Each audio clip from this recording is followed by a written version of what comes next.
companies. And next thing you know, the people who were selling MP materials with the intent to buy it back later, aka a short seller, now they gotta load in and keep buying it, and they're pushing the price up. Moomoo has a tool on it that helped me to keep track of these types of things, and it's called the daily short sale tracking, and it's showing me all of the different stocks and how they're changing. And I'm going to read you a few of the symbols on them. Path, they got KVUE, they got RKT Rockets, they got Wolf, they got GGAL. Many of them getting more and more short interest, and Moomoo was giving me the opportunity to see what's going on with it. And I encourage you to get these tools. I told you in a previous video, and I seen that a lot of you actually took that message and learned a lot very quickly from downloading Moomoo and having access to the best tools that I have access to as well.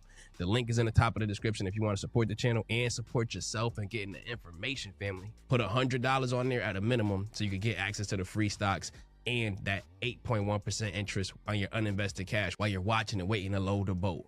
The link is in the top of the description. But let's go to the Moomoo charts right here. They real clean. And I had drew them in a channel. This is MP Materials. The low support level where the institutions like to buy it is at about $60.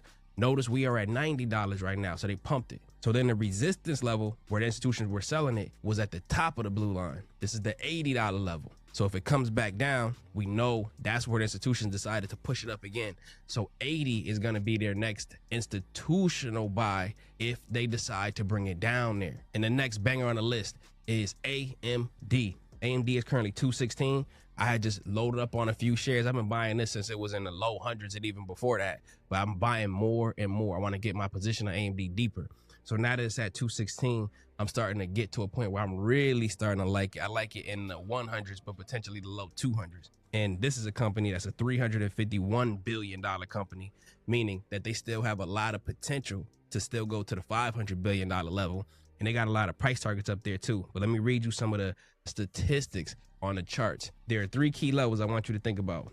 There's the 240, which is the 52-week high. That's going to be a ceiling, but if it's pierced, then we could go way faster than that. And then the 260, this is the extended target if we keep some of this momentum going on how it's been going. So going from 216 to 240 to 260, and then the highest price targets, and they're saying a long-term stretch kind of a target is the $300 level. I'm not telling you it's going to definitely go there, because you can't say that with all of this stuff going on with the United States versus China. And then they got these artificial intelligence and rare earth mineral battles in the trade war, where China is doing restrictions on what kind of minerals the United States can have.